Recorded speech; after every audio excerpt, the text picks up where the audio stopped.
I should start off this call by pointing out that I actually made a mistake in my previous message, which was yesterday's main recording for you. I said that the heaters in the vents stayed on for a minute when you turned them on. In reality, I've made it closer to like 9 seconds or something, so sorry about that. Not a huge mistake, but I should own up to it anyway. It's one of the only things I haven't got written down. I should actually make a note of it now, I suppose. I'm kind of tired right now. I've been doing all these calls in one take, so I've just noticed it. Such a huge difference, too. 1 minute should be 10 seconds. Jeez, I'm an idiot sometimes. Hey, now that you've been here for 2 nights, correct? Beginning your 3rd one now, yes? Tell me, what do you think about the place? The pizzeria, I mean. It's real special. Let me tell you, during the day you can really feel it. The fantasy, the fun, the safety, you know? Kids can run down the halls and be greeted by the characters. They gather around and sing with them on the stage. They build and print out these figurines like posable toys. And of course they get to paint them, coat them in a binding agent, etc. Makes them feel grown up. Makes them feel special, you know? I remember this kid one day. Totally heartwarming. There was this kid. He was running around and somehow managed to open one of the locked rooms. The server room, I think it was. And he started messing around in there. Well, I was in my office, like always, and I see this kid on the camera. I start to get a little worried. Here we go again, I'm saying to myself. And I was about to go get him sorted out myself, but right then, as I'm taking my jacket off, Blake, that badger character to your left, gets in the room with the kid and starts to play a little game using the server room's monitor.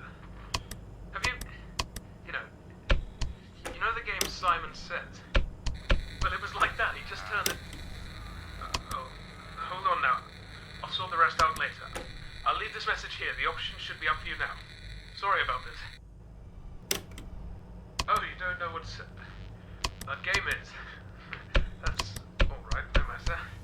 For a quick explanation, it's a game where someone shows you a colour, like, green, yellow, red, and you have to repeat the same colour back to them. Sometimes there are multiple colours which you need to repeat in the same order back, but in the case of Blake and the boy, who was quite young, it was only one. Sorry if that wasn't that good of an explanation, but it's just a kid's game, nothing more. During the day you can play it on one of the monitors here with that panel in front of you. A bit more complicated than just a colour appearing on a screen, but, same concept. They use the phone for that too. That's children's stuff, though. Don't let me down with you playing games during your shift. Speaking of work, you should get back to it. See you tomorrow.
Hello again. I've decided to take some breaks between recording these calls. Not many are left, but still, I didn't think it would be this stressful. I've just got some notes, not a script or anything.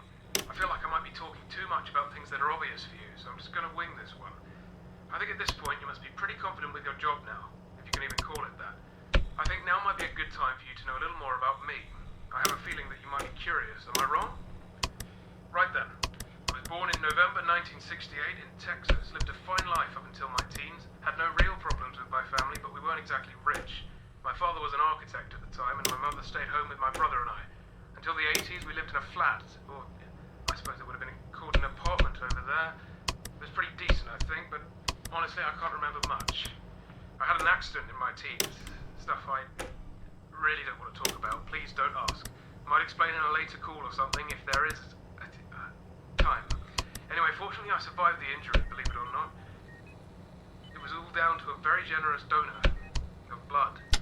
The whole thing was pretty strange and vague for us, and all I know was a small team of people, maybe it was one person, was willing to give tons of blood to the hospital, and after an entire encyclopedia of signed papers, the transfusion was allowed on behalf of the procedure being an experiment. I was close to death, bear in mind. I lost most of my memory from before the incident, and the whole event caused a huge stir in the media. I was 18, and with the state I was in, paparazzi wasn't the best treatment. You know? So I sorted out something with my parents, and we moved here to England. So, hopefully on top of being a security guard, you can be a friend too. I wanted to get some of these stories off my chest for a while. I don't have many people to share them with. And my daughter's kind of busy most of the time. Just someone for me to talk to. And of course, listen to. So go ahead. What do you want to talk about? What else have I made? Well, this recording system has over 5 hours left on it, but I still don't think that's enough time to cover everything I've made. It's been a hell of a good hobby for over a decade now. I'll try to go over some of the more interesting things, though. In 2019, I made a self-driving car in my garage. The technology isn't that impressive nowadays, I know, but it was an amazing feat. Looked like garbage, but it worked.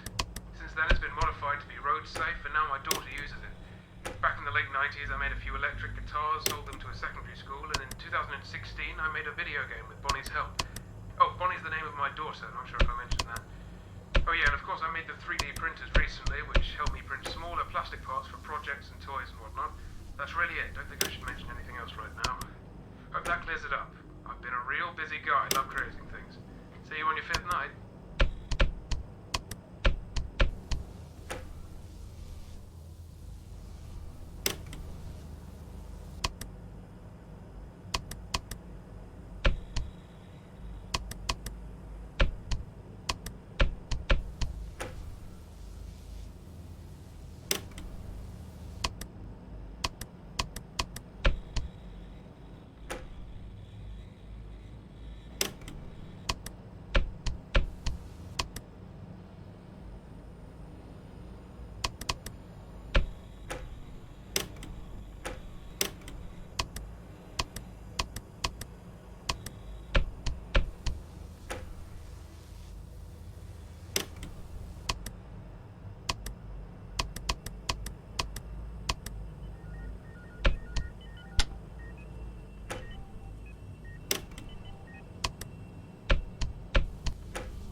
Nice work, kid. Only a few...